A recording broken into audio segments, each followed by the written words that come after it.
Dalam perkembangan dunia tentang pemanasan maupun pendinginan menurut ilmuwan dan para peneliti, pada awal milenium pertama setelah Masehi sampai dengan tahun 350 ada istilah dunia mengalami pendinginan es skala kecil. Itu di awal milenium sampai dengan tahun 200 sampai 300-an. Kemudian peta dunia dan bulatan dunia ini mengalami pemanasan setelah itu. Namun pemanasannya berkisar antara 40% dari dunia. Dan kemudian ada siklus panas, dingin, panas, dingin.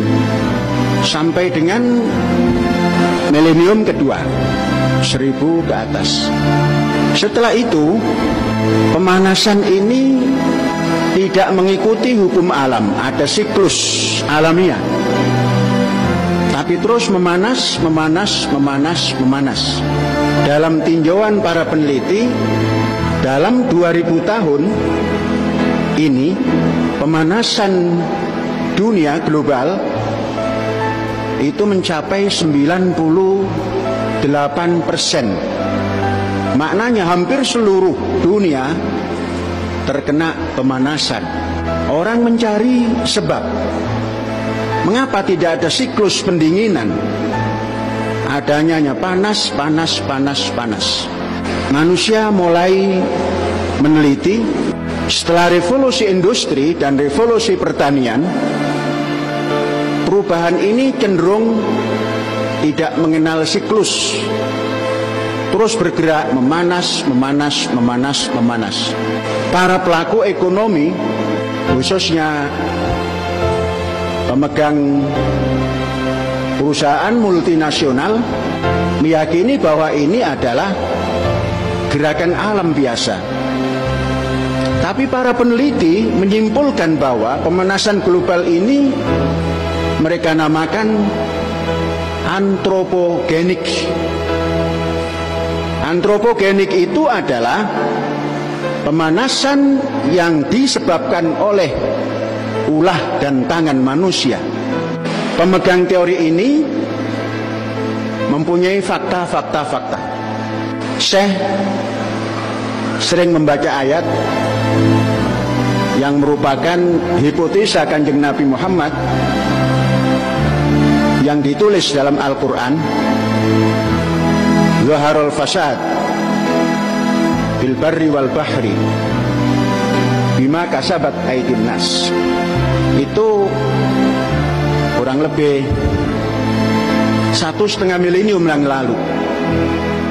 Nabi Muhammad mempunyai hipotesa bahwa kerusakan dunia karena ulah manusia. Para peneliti dan ilmuwan hari ini menyatakan seperti itu.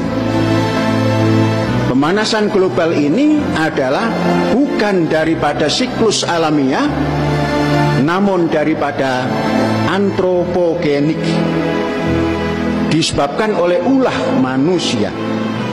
Oleh sebab itu, kita tidak mendukung teori yang mana, tapi hipotesa Kanjeng Nabi Muhammad ini didukung oleh fakta penelitian ilmiah yang hari ini disimpulkan seperti itu. 98% dunia ini terkena pemanasan global karena antropogenik, karena ulah manusia. Apa ulah manusia? Banyak sekali. Hutan di dunia sudah menipis. Hutan di Indonesia di samping menipis terbakar. Penghuni alam di Indonesia kemungkinan ribuan spesies yang hilang. Ribuan. Dan kemudian akan disusul dengan pulau-pulau yang punya nama ataupun yang belum punya nama, kemungkinan dalam tempo mungkin tahun 50 ke depan ada yang tenggelam. Semua diakibatkan ulah manusia. Zaharal fasad fil barri wal bahri bima kasabat aydin nas.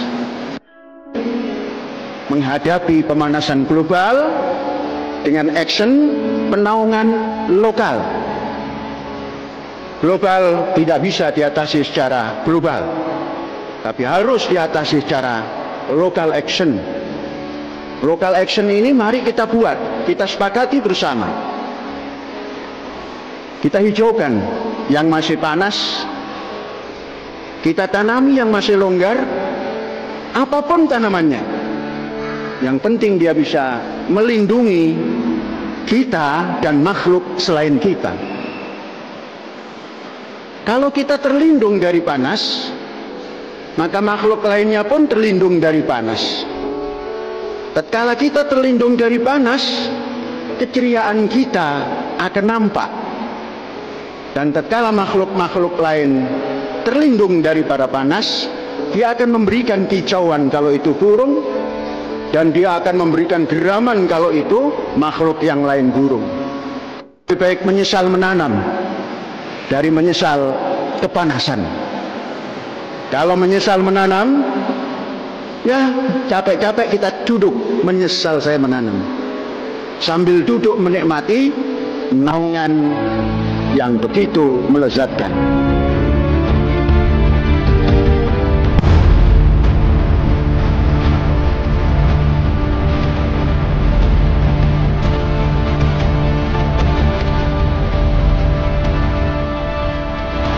Orang kalau perang itu pasti ada menang, ada kalah. Tidak mungkin menang semua. Nah, tatkala kekalahan, dari barat diserang oleh orang yang merasa terjajah oleh orang Arab, dari timur diserang oleh Genghis Khan, lumpuh, hilang ilmu pengetahuan yang dimiliki oleh zaman itu, yang katakanlah orang muslim, diambil ke barat. Semua ilmu ini dibaratkan, kemudian dibentuklah tradisi barat. Tradisi barat biasanya liberal dalam pendidikan, liberal dalam thinking, liberal dalam politik, liberal dalam ekonomi. Itu dijadikan tradisi barat sampai hari ini. Muslim bertahannya ketika itu